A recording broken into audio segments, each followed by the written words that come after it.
अरे वाह, बहू का फोन है। उठा ले बेटा, उससे बात करेगा तो अच्छा लगेगा। चल मुझे जाने दे। हेलो ऋषि जी। ऋषि जी आप सुन रहे हो ना? हाँ स्वाति, सुन रहा हूँ, बोलो। ऋषि जी ये क्या है? शर्माने का हक तो सिर्फ दुल्हन को होता है ना, और आप दुल्हाओं की शर्मा रहे हो। मैं स्वाति, मैं बाद में बात करता हूँ। ऋषि जी बात कीजिए ना। मैंने ना स्पेशली आपके लिए कमल ककड़ी की पकौड़ियाँ बनानी सीखी हैं, सिर्फ और सिर्फ आपके लिए। बात कर। अंदर जाओ।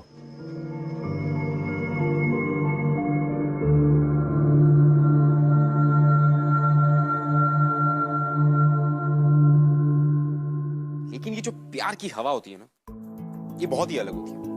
कब किस ट्रेन के कौन से कंपार्टमेंट या विंडो दरवाजे से आके आपसे टकरा जाए, ये आप नहीं कह सकते। और ठीक ऐसा ऋषि के साथ भी हो। जब मिली नाम का एक हवा का झोंका ट्रेन के दरवाजे पर आके टकरा गया, और बस इस हवा के झोंके ने इन दोनों की जिंदगी का रुख बिल्कुल बदल दिया।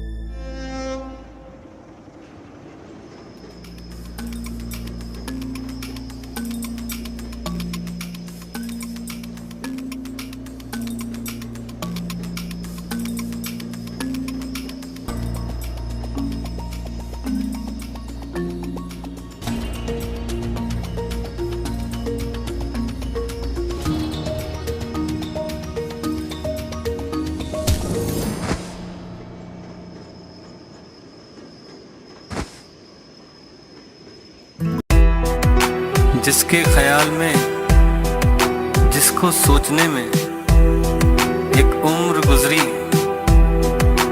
उसके मिल जाने के बाद जुदा होना हैरत होती है। I'm sorry. आपको लगी तो नहीं ना? No no, it's okay, no problem. आप उतरने वाले थे। कम मैं आपकी हेल्प करती हूँ। उतर जाओ, उतर जाओ। अरे who are you? Are you mad? Train कितनी फास्ट है, मैं उतरूंगा तो मैं मर जाऊंगा। अरे फास्ट नहीं है, बहुत स्लो है। मैं तो आराम से उतर जाती हूँ यहाँ से। उतर जाओ। अरे नहीं, बातों से इतनी ओवर कॉन्फिडेंट लग रही हो जैसे कोई डेली पैसेंजर हो। और तुम्हें देख के लग नहीं रहा कि तुम ट्रेन में ट्रैवल करने वालों में से हो। तुम मेरे कॉन्फिडेंस को फेक कह रहे हो। इसके पहले कभी आज तक ट्रेन में ट्रैवल किया है? किया है। और लास्ट टाइम जब ट्रेन में ट्रैवल किया था ना, ट्रेन का एक्सीडेंट हो गया था। कॉन्फिडेंस। चलो। What? Nice meeting you. Bye.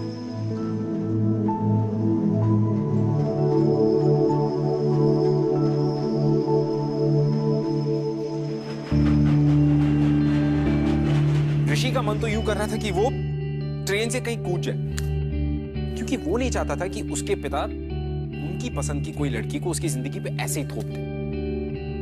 और उसके डैडी समझने को तैयार ही नहीं थे कि ऋषि ने वाराणसी के बाहर ना सिर्फ एक पढ़ाई कंप्लीट की है, बट उसने एक अलग दुनिया देखी, अपने सपने देखे जिन्हें वो पूरा करना चाहता था, जो शायद उसके डैड के रहते पूरे नहीं हो सकते थे। और जिंदगी की ऐसी सिचुएशन में मिली का उसकी लाइफ में आना was nothing less than a blessing.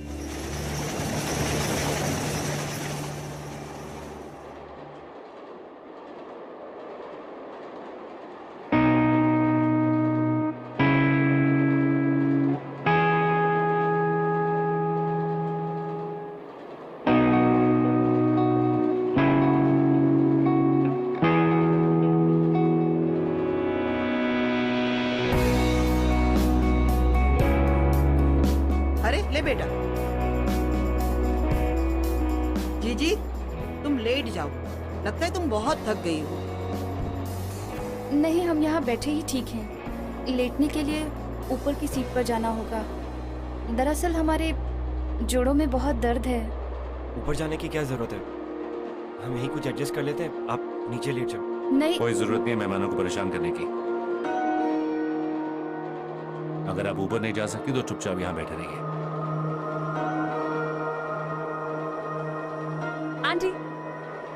Aunty आप एक काम करिए, आप मेरी सीट पे आ जाइए। मुझे कोई प्रॉब्लम नहीं ऊपर जाने में। आइए। हमें किसी अजनबी से कोई मदद नहीं चाहिए।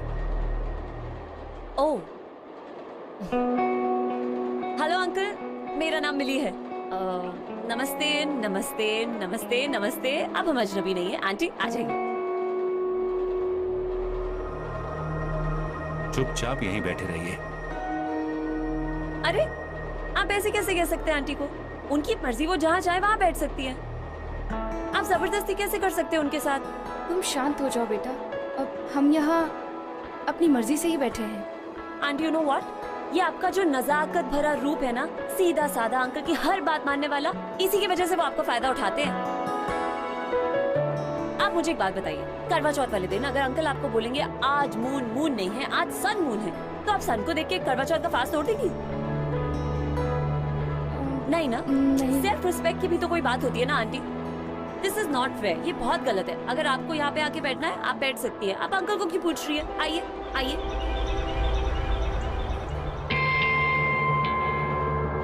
वो क्या है ना, जिसे तुम गलत समझ रही हो ना, वो हमारी परंपरा है। अपने पति की आज्ञा का पालन करना ये हमारा धर्म है, संस्कृति है। पर तुम जैसी लड़की ये क्या समझेगी? यू आर राइट अंकल, इन सब चीजों में मेरा IQ थोड़ा कम है। Sorry aunty. फट्टू।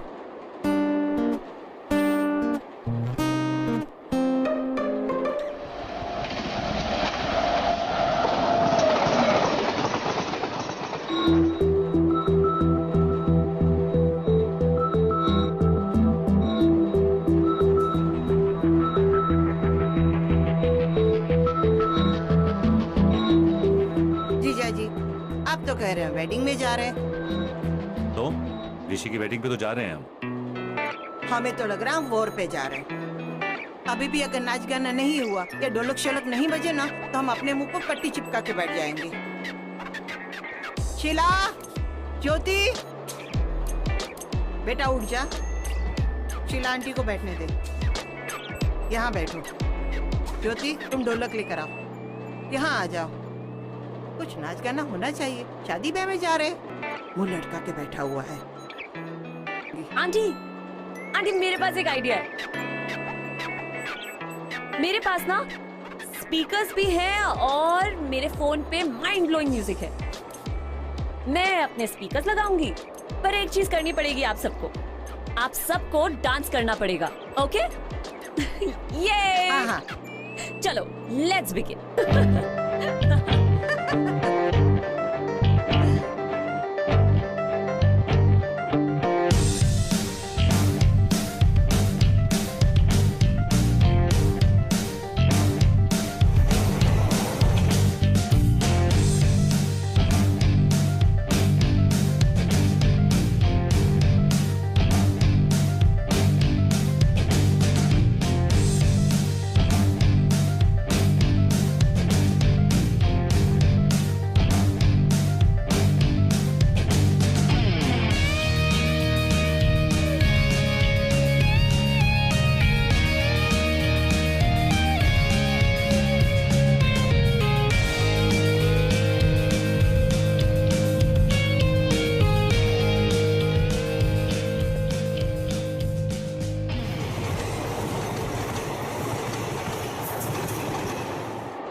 Oops! Ouch!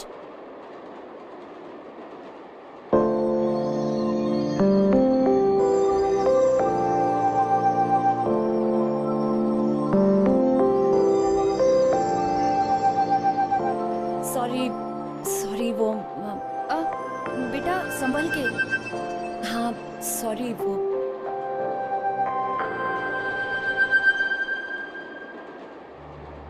पता नहीं कैसी परवरिश मिलती है आजकल की लड़कियों को।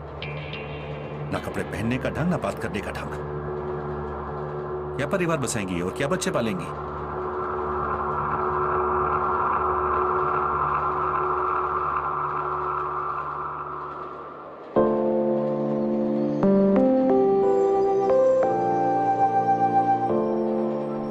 जीना है तो वो करो जो तुम्हारा दिल कहता है, ना कि तुम्हारे पापा। और once do something for yourself. मैं बाहर तुम्हारा वेट कर रही हूँ।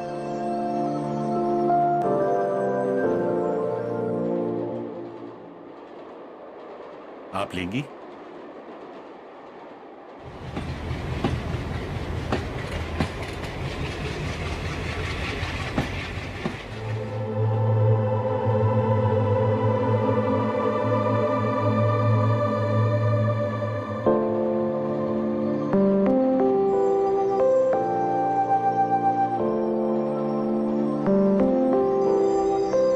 हाय।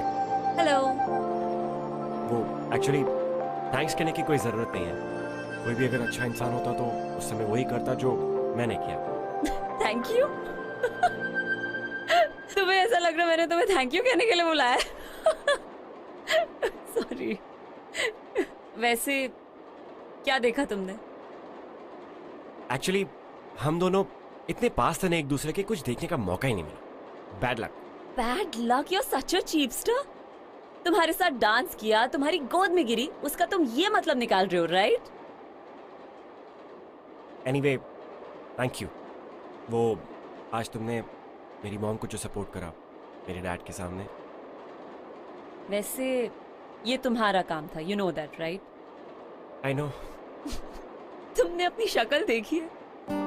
ऐसा लगता है प्रेशर कुकर है जिसके अंदर बहुत कुछ पक रहा है लेकिन सीटी नहीं बज रही। अपने आप को चेक करा लो, नहीं तो ब्लास्ट हो जाओगे एक दिन। तो क्या करूं यार, मेरी जिंदगी तुम्हारी जैसे बिंदास नहीं है ना। ऐसे पेरेंट्स जो मिलके जो समझने के लिए तैयार ही नहीं है। शादी, सांस, सब उनकी मर्जी से लेना पड़ रहा है। मेरा दम घुट रहा है। एग्जैक्टली यही चीज जाके कह दो अपने मम्मी पापा को।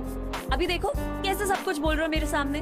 तुम्हें उनको जाके बताना पड़ेगा कि तुम क्या चाहते हो, ये तुम्हारी ड्यूटी है। मुझे देखो 2 महीने की छुट्टियां लेके जा रही हूँ मैं पठानकोट, विशाल के साथ छुट्टियां मनाने। एंड लुक एट यू, तुम हो ही फट्टू। और अगर फट्टू नहीं हो ना तो जाके कह दो अंकल को कि तुम ये शादी नहीं करना चाहते। सिंपल। लिसन, मैं फट्टू नहीं हूँ। मैं अपने डैड की रिस्पेक्ट करता हूँ, उनकी इज्जत करता हूँ। उन्होंने बहुत पैसा खर्च किया मुझ पर, मुझे बहुत पढ़ाया है। छोड़ो, तुम नहीं समझोगी। तुम्हारी लाइफ मेरे जैसी नहीं है ना। तुम्हें ऐसे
लिसन, अब जो मैंने तुम्हें बता दिया कि मैं रिच हूँ, मेरे पीछे मत पड़ जाना, ओके?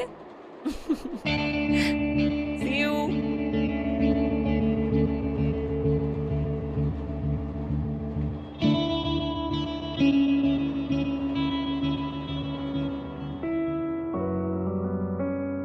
ऋषि को लगने लगा था कि उसका खुद का घर पराया जैसा है। He felt like an outsider. लेकिन इसके साथ साथ उसे ये भी लगने लगा था कि उसने कहीं ना कहीं अपनी जिंदगी जी ना। अब वो अपने पेरेंट्स के लिए एक आदर्श बेटा जरूर था, पढ़ाई में भी अव्वल था, लेकिन फिर भी इस सब के बाहर भी एक एक अलग और एक बड़ी दुनिया थी जिसे वो देखना चाहता था, महसूस करना चाहता था। और इस अलग एहसास का नाम था मिली। और फाइनली वो ऋषि से मिलने के बाद उसे भी लगने लगा था कि Rishi is the guy that she can trust, जिसके साथ वो अपनी फीलिंग्स शेयर कर सकती है। She can share her inner demons with him.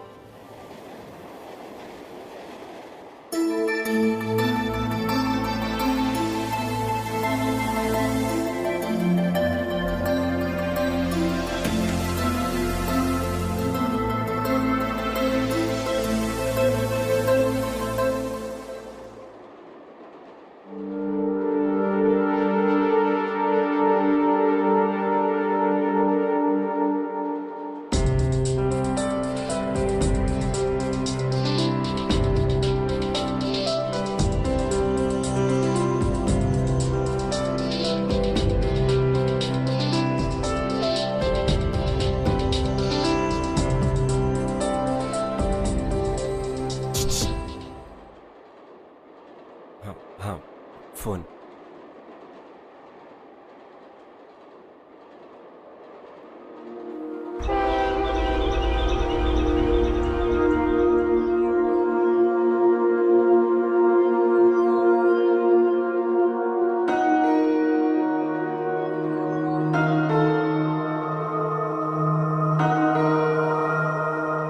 तुम्हारा ध्यान कहाँ है? मेहमानों को कौन संभालेगा? पापा बस मैं सबको पानी पिलाने जा देखो उस मुंहफट लड़की से जितना दूर रहो ना, उतना ही अच्छा है। ऋषि, तुम जानते हो मेरा बिजनेस अच्छा नहीं चल रहा है, और तुम्हारे ससुराल वाले से जो मुझे 10 लाख मिलेंगे, मुझे उसकी कितनी जरूरत है तुम जानते हो, है ना?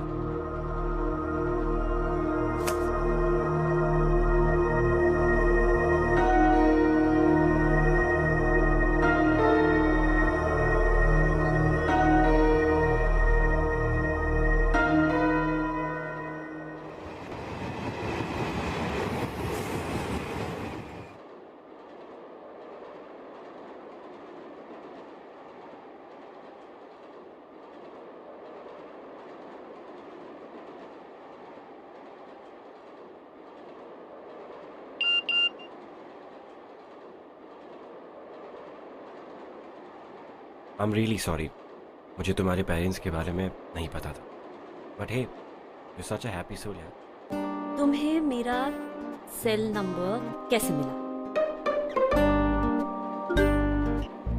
वो तुम्हारा फोन गिरा था ना, मैंने तभी चुरा लिया।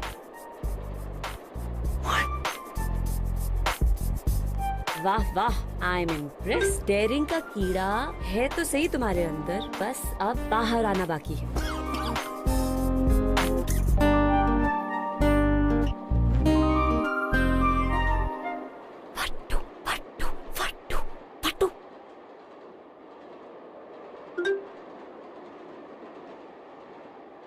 फट्टू, कभी तो जिंदगी में बहादुर बनोगे। यू नो, मेरे बॉयफ्रेंड विशाल में यही एक खूबी है, उसको किसी की पड़ी नहीं है। एक दिन तो मुझे अपने रूम तक लेके चला गया था। तुम अपने बॉयफ्रेंड के साथ उसके रूम में अकेली गई थी? चीपो, डोंट गेट आइडियाज। ख्यालों में मैं उसके घर गई थी। हाँ हाँ, इसमें क्या है? ऐसे तो ख्यालों में मैंने बड़े बड़े कांड कर रखे हैं। वैसे तुम लोग मिले कैसे? अभी हम मिले ही कहाँ हैं, इसीलिए तो उससे मिलने जा रही हूँ। तुम आज तक उससे मिली नहीं, पहली बार मिलने जा रही हो? You are mad. 12 बजे मिल सकते हो, जब सब सो जाएंगे।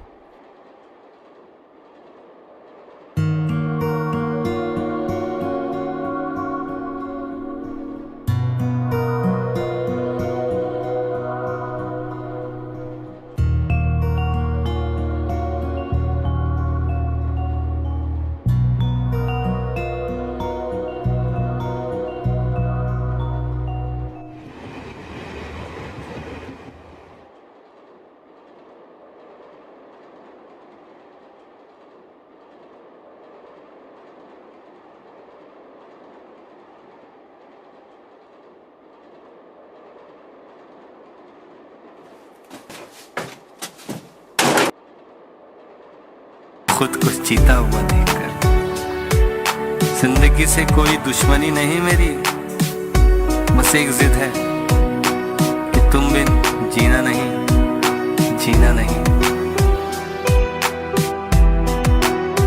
जिसके एहसास में बैठा हूँ निकलने में मुझे वक्त कितना लगे कह सकता नहीं, ये भी मुमकिन है सिमट जाऊं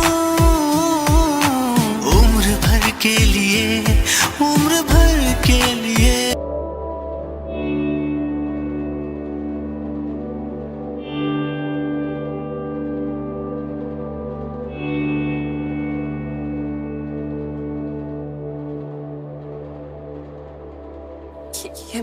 ये है मेरा सच ऋषि।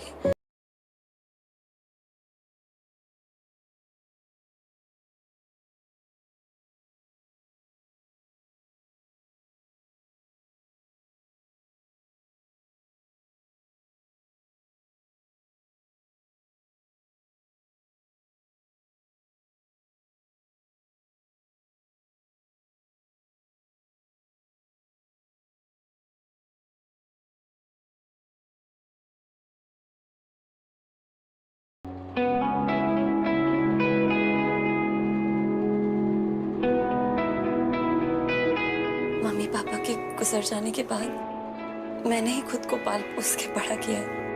कभी कभी खुद ही पापा की तरह डांट देती थी अपने आप को, या मम्मी की तरह पैम्पर करती थी।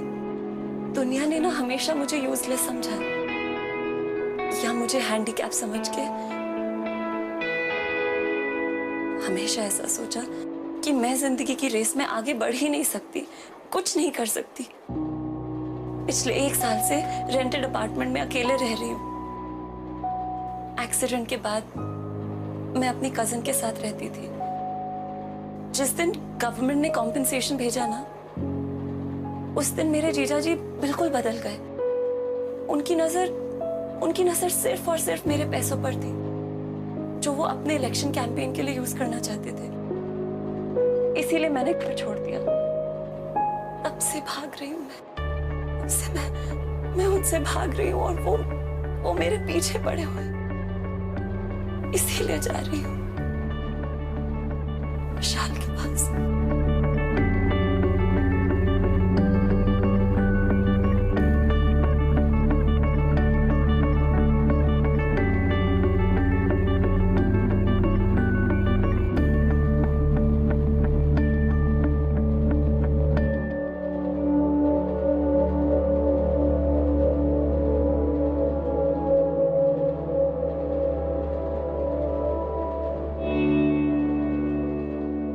एक बात पूछूं? पूछो। जिस दाग को तुम पूरी दुनिया से छुपाते आ रही हो, आज वही दाग एक अजनबी मुझे कैसे दिखा दिया? पता नहीं, शायद कुछ सवालों के जवाब नहीं होते। एनीवे, मुझे जवाब मिल गया। एक बात बताऊं? कहो। वैसे तुम इस दाग के साथ और भी और दिखती हो।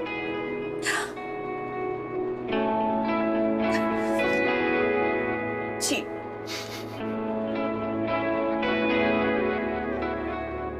अब और क्या कहूं तुम्हें? एक तरफ तुम इतनी मैच्योर्ड हो, इतनी सेंसिबल हो, लेकिन उसके बावजूद भी तुम अपने बॉयफ्रेंड विशाल, मतलब एक अजनबी से मिलने जा रही हो, उसके साथ रहने जा रही हो, जो तुम्हारा सिर्फ एक ऑनलाइन फ्रेंड है। तुम उसको जानती तक नहीं हो। व्हाई? तो मैं क्या करूं? पता है क्या? सबसे पहले तो अपना ये रोना बंद करो, वरना ना मैं तुम्हें नाम दे दूंगा, रोंदूमल।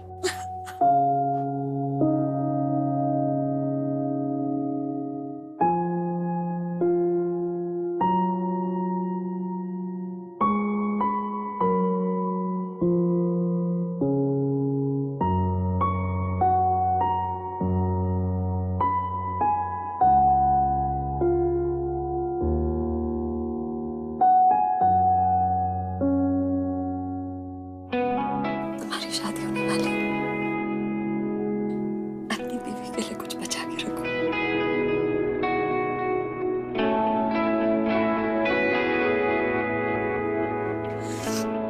आंसू पूछ लेती हूँ।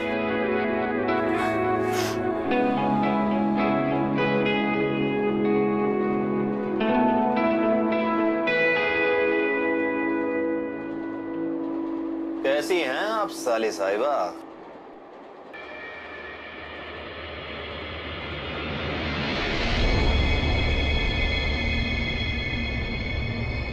मेरे पीछे क्यों पड़े हुए?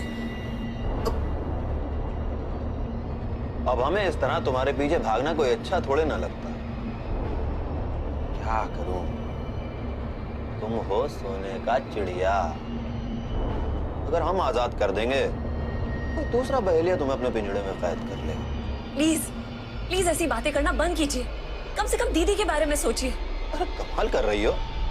इसे हम केवल अपने लिए नहीं कर रहे हैं, दीदी के लिए भी तो कर रहे हैं ना। देखो देखो, हमें इलेक्शन जीतने के लिए चाहिए पैसा, जो है तुम्हारे पास। अगला स्टेशन है पठानकोट, वहां से हम सीधे वाराणसी जाएंगे। तो अपने अकाउंट से निकाल कर पैसे दे दो बस। उसके बाद जहां जी करे जाओ। फिर जीजा भी खुश, साली भी खुश। ये क्या हो? ओ हीरो, तू जहां खड़ा है ना वहीं खड़ा रहे, चुपचाप। तूने जरा सा भी हिलने की कोशिश की ना, तुझे चलती ट्रेन से उठाकर बाहर फेंक देंगे। समझ में आया?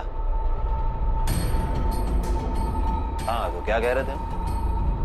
जिनके आगे जी, जिनके पीछे जी, जिनके आगे पीछे जी जी, ये हमारी साली है, हम इनके जीजा जी।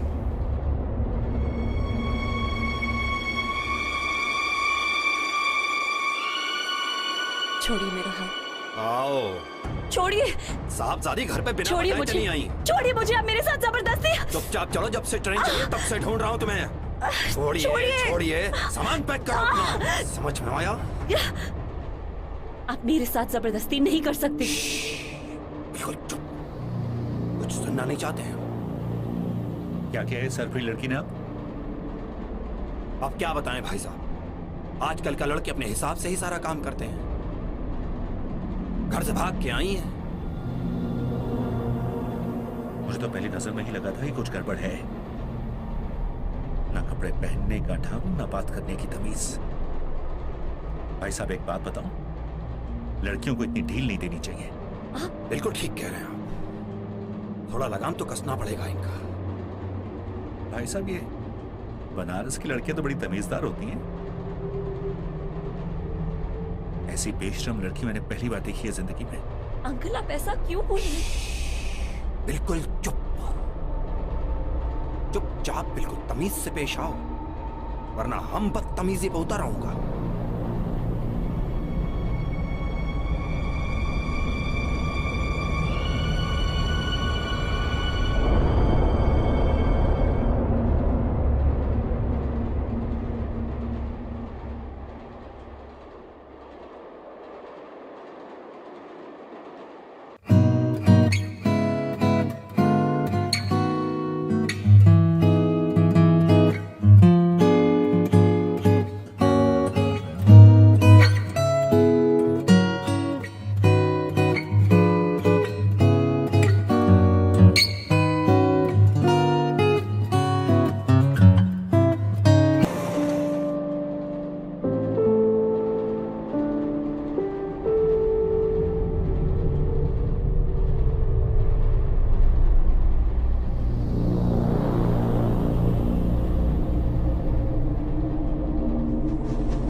छोड़िए मुझे, मैं आपके साथ नहीं जाऊंगी।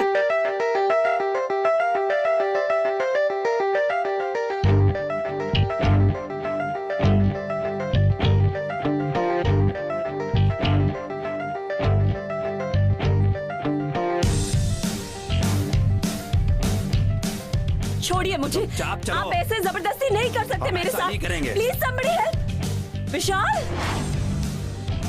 मिली? विशाल छोड़िए। आप विशाल को क्यों मार रहे हैं? विशाल ने आपका क्या बिगाड़ा है? नहीं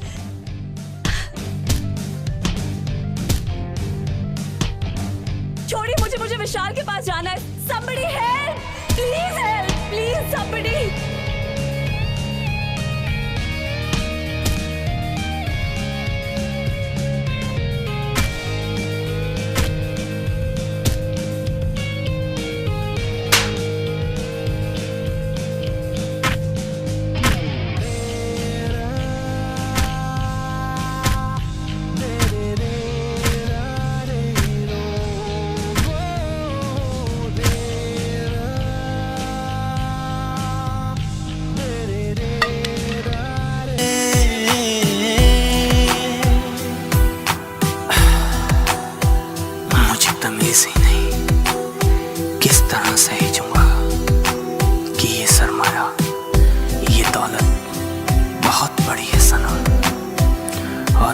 कभी हक इसका अदा हो पाए, मेरी औकात कहाँ मैं ये कह नहीं सकता। जिस भी एहसास में बैठा हूँ निकलने में मुझे वक्त कितना अभी और कह नहीं सकता।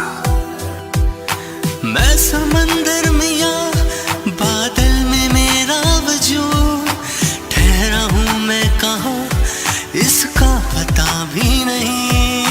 लज्जते इश्क ने यूं दिल पे निशा छोड़े, धड़कनों की सदा दिल को पता भी नहीं। ये भी मुमकिन है सिमट जाऊं उम्र भर के लिए, उम्र भर के लिए।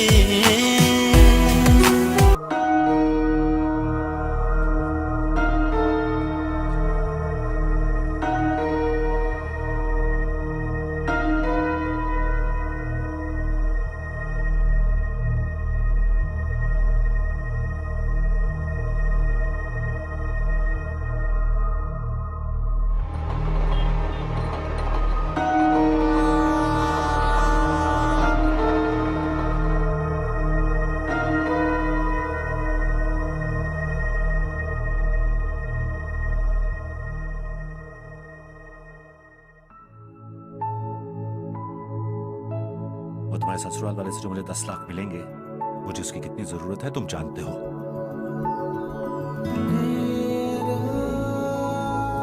तुम हो ही फट्टू, और अगर फट्टू नहीं हो ना तो जाके कह दो अंकल को कि तुम ये शादी नहीं करना चाहते। सिंपल।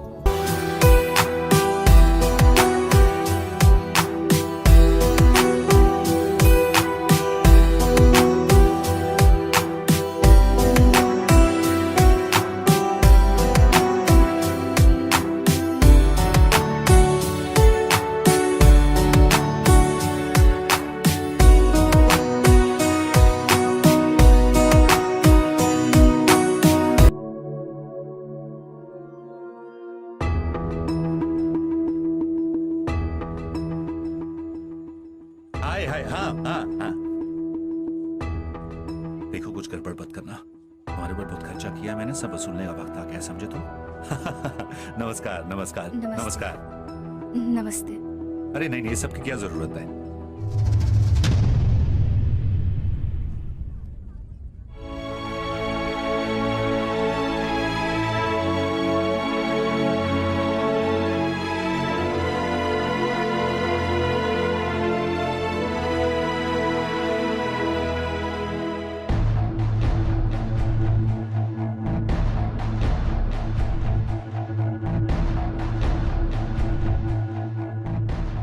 सॉरी,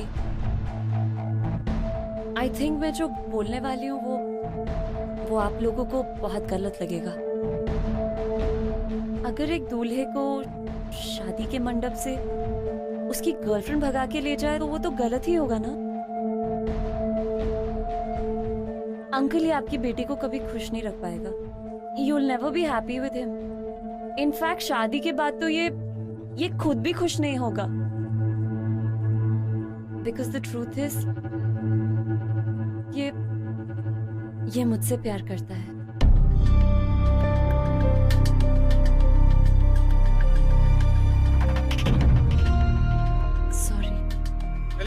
देखिए बिल्कुल सर, प्लीज। अंकल देखिए,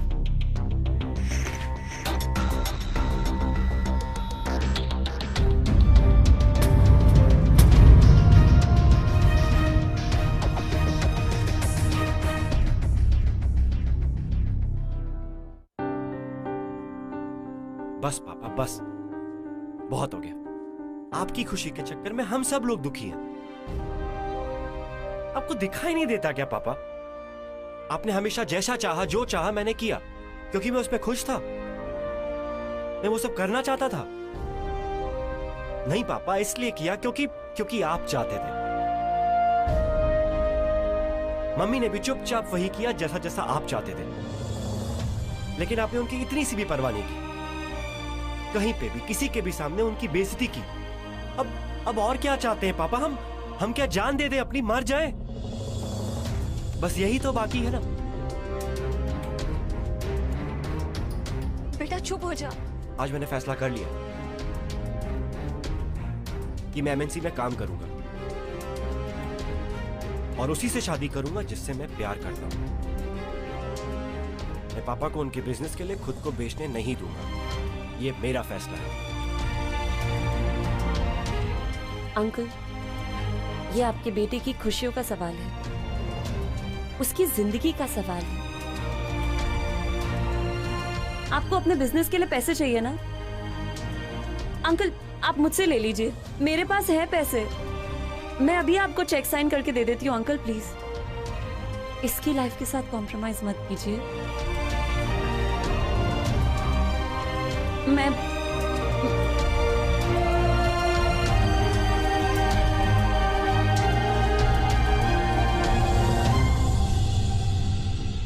बेटा, आज नहीं तो कल ये तो होना ही था, और तेरे पापा वो भी मान जाएंगे।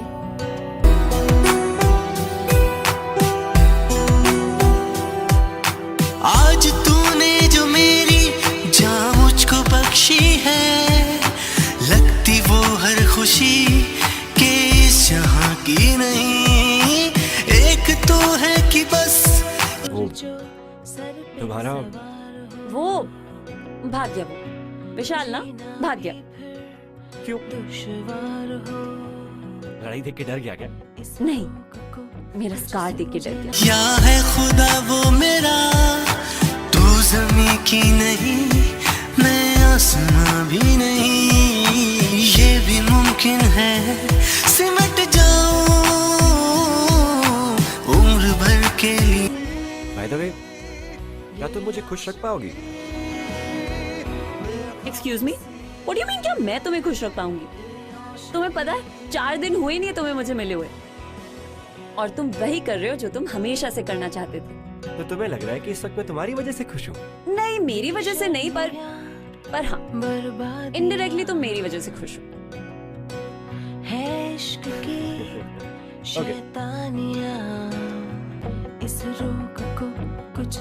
अरे बाय द वे, तुमने मुझे अभी तक अपना नाम नहीं बताया। Anyway, hi, my name is Rishi Mishra. Mili Bhatnagar.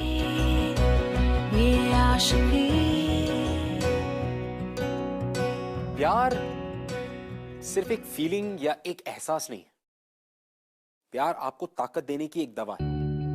मिली जिसने अपनी जिंदगी का इतना बड़ा राज, the scar of a life, जो उसने कभी किसी के साथ शेयर नहीं किया, वो उसने ऋषि के साथ शेयर किया। और ये सब कुछ उसके इनर कॉलिंग, यानी कि उसकी अंदर की आवाज सुनने का रिजल्ट था। एंड आई थिंक ये मिली का करेज ही था जो उसने अपनी जीजाजी के खिलाफ आवाज उठाई, और उसने ऋषि को भी ताकत दी कि वो अपनी आवाज को भी बुलंद करे। देखिए, ये जो मोहब्बत होती है ना, इसके होने का कोई समय, कोई जगह, ये सब कुछ फिक्स नहीं होता। ये आपको जिंदगी में कभी भी किसी भी मोड़ पे हो सकती है। इसीलिए तो कहते हैं आशिकी जिंदाबाद। Well, that's it for today guys. मैं आपसे मिलूंगा अगले हफ्ते with another beautiful love story. तब तक के लिए keep following in love guys. It's the most beautiful feeling. I'll see you next week.